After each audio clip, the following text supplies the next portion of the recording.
اللہ اللہ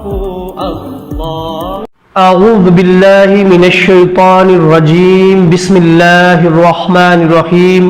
فَإِذَا قَرَأْتَ الْقُرْآنَ فَاسْتَعِذْ بِاللَّهِ صدق اللہ المولانا العظیم الصلاة والسلام علیکہ یا سیدی یا رسول اللہ وعلی آلکہ واصحابکہ یا حبیب اللہ۔ معزز ناظرین،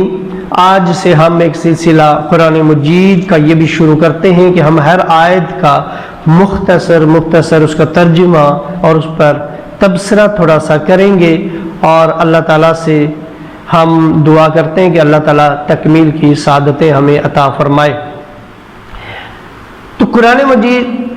فرقان حمید کو پڑھنے سے پہلے بندے کا پاک صاف ہونا ضروری ہے، لہذا ضروری ہے کہ وہ حد سے اکبر حد سے اصغر سے پاک ہو کر باوضو ہو کر باغسل ہو کر باوضو ہو کر وہ قرآن مجید کو پڑھے، اس کو ہاتھ لگائے، اور کیونکہ اللہ کا بھی یہی حکم ہے، اور اس کے علاوہ وہ پھر شیطان کی مداخلت سے بھی اللہ کی پناہ مانگے، کیونکہ شیطان کی مداخلت ممکنہ بات ہے، شیطان اسی راستے میں تو آتا ہے۔ تو جب بندہ خود کو اللہ کی پناہ میں دے دیتا ہے تو پھر اللہ کی پناہ وہ احسار ہے، وہ جگہ ہے کہ وہاں پر شیطان بندے کا کچھ بھی بگاڑ نہیں سکتا اگر بندہ سچی نیت کے ساتھ اللہ کی پناہ مانگے۔ تو یہ جو تعوذ ہے، یعنی اعوذ باللہ من الشیطان الرجیم، اللہ کی پناہ مانگتا ہوں دھتکارے ہوئے شیطان سے، یا اللہ کی پناہ مانگتا ہوں شیطان رجیم سے، یا اللہ کی پناہ مانگتا ہوں شیطان مردود سے، یعنی اس سے بچنے کے لیے میں خود کو اللہ کی پناہ میں دیتا ہوں اور اللہ سے دعا کرتا ہوں۔ یہ ایک دعا ہے جو آپ شیطان سے بچنے کے لیے اللہ کی بارگاہ سے مانگتے ہیں۔ تو یہ ہر مسلمان، یہ کیونکہ یہ قرآن تو نہیں ہے، نہ قرآن کی یہ کوئی آیت ہے، بلکہ یہ حضور علیہ الصلوۃ والسلام کی زبان نور سے ثابت ہے۔ حضرت عبداللہ ابن مسعود رضی اللہ تعالیٰ عنہ کو حضور علیہ الصلوۃ والسلام نے یہی الفاظ ارشاد فرمائے تھے کہ اعوذ باللہ من الشیطان الرجیم۔ تو یوں اللہ تعالیٰ کی پناہ مانگ لینی چاہیے، اور یہی مسنون ہے۔ گویا اعوذ باللہ من الشیطان الرجیم جب آپ پڑھیں گے تو اس پر اللہ کے حکم پر بھی عمل ہوگا، اور حضور علیہ الصلوۃ والسلام کی سنت کے ساتھ سنت پر بھی آپ عمل کریں گے، اور سنت کی بھی موافقت آپ کو ملے گی۔ پھر اس کے بعد میں عرض کروں گا، امام حسن رضی اللہ تعالیٰ عنہ کا ایک قول ہے کہ امام حسن فرماتے ہیں کہ جو بندہ حضور قلب کے ساتھ سچی نیت کے ساتھ رب کی پناہ مانگ لے، تعوذ پڑھ لے، اعوذ باللہ من الشیطان الرجیم پڑھ لے، اللہ اس کے اور شیطان کے درمیان 300 پردے حائل کر لیتا ہے، اور ہر پردے سے دوسرے پردے کی مسافت اتنی ہے، دوری اتنی ہے کہ جتنی زمین اور آسمان کی مسافت ہے۔ جو بندہ سچی نیت سے اللہ کی بارگاہ میں پناہ مانگتا ہے، اللہ اس کے اور شیطان کے درمیان اتنا پردہ ڈال لیتا ہے، اتنی دوری کر لیتا ہے۔ کیوں بھائی؟ شیطان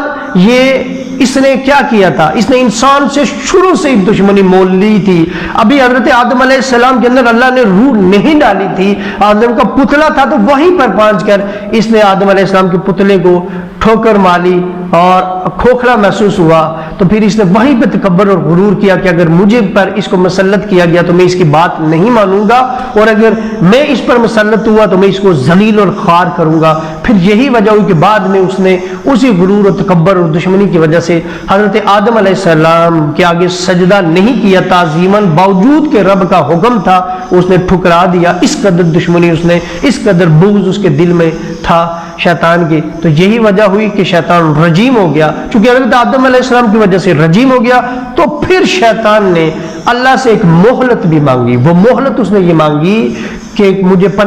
تو مہلت دے دے، اور پھر ساتھ میں یہ بھی کہا کہ میں تیرے بندوں کو گمراہ کروں گا اور سیدھے راستے پر بیٹھ کر گمراہ کروں گا۔ تو یہ بات میں نے آپ کی خدمت میں عرض کرنی ہے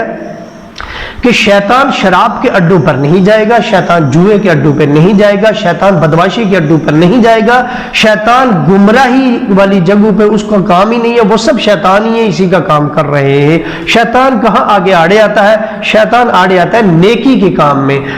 جہاں آپ مسجد بنا رہے ہیں، آپ مدرسہ بنا رہے ہیں، آپ جہاد پہ جا رہے ہیں، یا پھر آپ کسی بندے کی مدد کرنا چاہ رہے ہیں، کسی مظلوم کا ساتھ دے رہے ہیں، حق کا ساتھ دے رہے ہیں، آپ نماز کی طرف جا رہے ہیں، آپ قرآن پڑھنے کی طرف جا رہے ہیں، قرآن سیکھنے کی طرف جا رہے ہیں، آپ حفظ کرنے کی طرف جا رہے ہیں، تو اب یہی وجہ ہے کہ آپ دیکھیں کہ جو حفظ کرنے کے لیے بچے جاتے ہیں تو شروع میں اور آخر میں انہیں شیطان بہت تنگ کرتا ہے، بہت تنگ کرتا ہے۔ اس لیے میں آپ سے کہوں گا کہ ایسے بچوں کو بہت سمجھانے کی ضرورت ہے، اور انہیں اللہ کی پناہ کی ضرورت ہے، اور انہیں کثرت کے ساتھ یہ کہا کریں کہ اللہ کی پناہ مانگا کرو، تو شیطان اور خوش ہوا کریں کہ جب آپ کوئی نیکی کا کام کیا کریں اور آپ کو مشکلیں آئیں تو سمجھ لیا کریں کہ اللہ آپ کے کام کو قبول کر رہا ہے اور شیطان آڑے آ رہا ہے۔ شیطان اسی لیے آڑے آ رہا ہے، رکاوٹیں اسی لیے آ رہی ہے کہ اسے پتا ہے کہ یہ کام اللہ کو بہت پسند ہے، تو شیطان آپ کے راستے میں حائل ہو رہا ہے۔ تو یہ شیطان نے انسان کے ساتھ دشمنی مول لی ہوئی ہے، وہ سوچتا ہے میں انسان کو جہنم میں بیچ کر رہوں گا اور قیامت کے دن میں خود اللہ سے پناہ مانگ لوں گا، لیکن قیامت کے دن ایسا ممکن نہیں ہوگا۔ شیطان کو یہ بات یاد نہیں رہے گی، شیطان قیامت والے دن اللہ سے پناہ نہیں حاصل کر سکے گا، معافی نہیں مانگ سکے گا، اگرچہ وہ وقتی یہی سوچ رہا ہے۔ یہ دیکھیں حضور علیہ الصلوۃ والسلام کو ضرورت نہیں تھی، حضور کا شیطان بھی مسلمان ہو گیا، لیکن حضور علیہ الصلوۃ والسلام نے پھر بھی تعوذ پڑھا، ایک اللہ کے حکم پر عمل کیا اور دوسرا امت کو یہ تعلیم دی ہے۔ تو یہ بات یاد